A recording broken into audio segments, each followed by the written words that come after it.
अस्सलाम वालेकुम। उम्मीद है कि आप तमाम लोग खैरियत से होंगे। तो प्रीवियस लेक्चर में हम लोगों ने वर्बल रीजनिंग के ऊपर बात की थी और उसका कैटेगरी बताया था कि सिनोनियम, एंटोनियम और भी बहुत सारी चीज़ें थी। कॉम्प्रिहेंशन वगैरह में कितने मार्क्स आपको मिलेंगे और आपको किस तरीके से वो सॉल्व करना है। ठीक है, वो था इंग्लिश बेस के ऊपर, इंग्लिश टर्म्स पर। उसमें आपको इंग्लिश ग्रामर पर फोकस करना था और यहाँ पर आपको मैथ्स पर फोकस करना है। ठीक है, तो वो था क्वांटिटेटिव, ये है क्वांटिटेटिव रीजनिंग और वो था वर्बल रीजनिंग।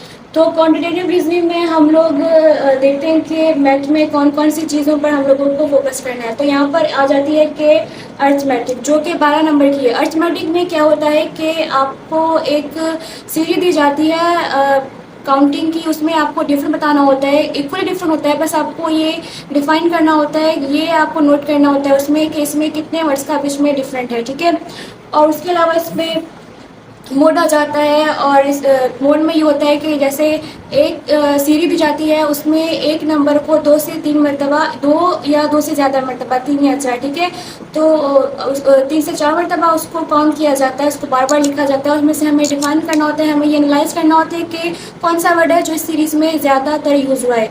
तो ये वही इसका मोड होता है। और मॉडर्न में ये होता है कि हमें क्वांटिटी बतानी होती है कि जो हमें सीरीज दी गई है उसमें कितनी क्वांटिटी है नंबर्स की, जैसे कि 1 2 3 4 5 6 7 या 2 2 4 4 5 5 6 6।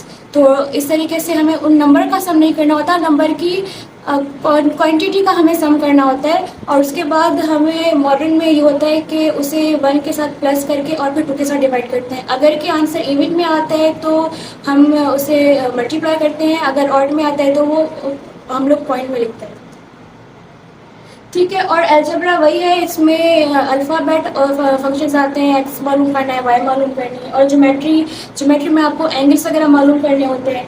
तो अलजेब्रा इसमें है 5 मार्क्स की, ज्योमेट्री भी है 5 मार्क्स की। स्टैटिस्टिक्स क्या है इसमें कि वो 4 मार्क्स की है। उसमें आपको प्रॉब्लम्स दी जाती हैं, आपको उसमें एवरेज मालूम की जाती है, कि स्टोरी होती है, जिस तरीके से वर्ड्स प्रॉब्लम होते हैं तो उसको आपने रीड करके और उसकी एवरेज जो होती है वो मालूम करनी होती है क्वेश्चन से। ठीक है, अब सिनेरियो बेस्ड क्या होता है? सिनेरियो बेस्ड, और ये एम मैंने लिखा है मेंडल मैथ की फुल फॉर्म। ठीक है, तो ये दोनों एक ही चीज़ें होती हैं। इसमें ये होता है कि हमें कुछ नंबर्स दिए जाते हैं और हमें उसका सम करना होता है, वो हमें प्लस करना होता है। किस तरीके से कि जैसे 25 + 25, तो हमें ऐसे उसको ब्रोक करके दो हिस्सों में फिर प्लस करना होता है। अब जैसे 20 + 5 फिर 20 + 5। ठीक है, इसमें हमें ये ध्यान करना होता है कि पहले हमें दिए हुए दोनों तरफ के नंबर को ब्रोक करना है, उसके बाद 2 डिजिट वालों को साथ रखना है, फिर 1 डिजिट वाले को साथ रख के आगे प्लस करके, और जो लास्ट में आंसर है वो इसका आंसर होता है।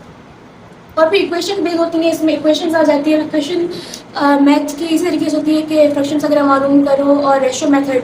और इसके अलावा ये सारा जो है इसका 4 पॉइंट होते हैं कि ये 40 मार्क्स का होता है। ठीक है ना, वो था 35 का, ये होता है 40 का। ठीक है, तो इंग्लिश जो बेस करती थी वर्बल क्वेश्चनिंग पे वो था 35 मार्क्स का, और ये क्वांटिटेटिव रीजनिंग क्या है वो 40 मार्क्स की है। ठीक है, इसके अलावा आपको कोई ट्यूशन वगैरह जाकर या पैसे वगैरह खर्च करने की भी आपको उसके बाद नीड नहीं होगी। और जिसने पहले वाला लेक्चर मेरा नहीं सुना है तो वो भी डिस्क्रिप्शन में देख सकता है, उसके मैं वो भी लिंक प्रोवाइड करूँगी। और इंग्लिश का जब मैंने लेक्चर दिया था वर्बल रीजनिंग का, तो उसमें मैंने लिंक भी प्रोवाइड की थी जिससे आप इंग्लिश के पैटर्न की तैयारी कर सकते हैं। ठीक है, मुझे इजाज़त दें, ये हमारे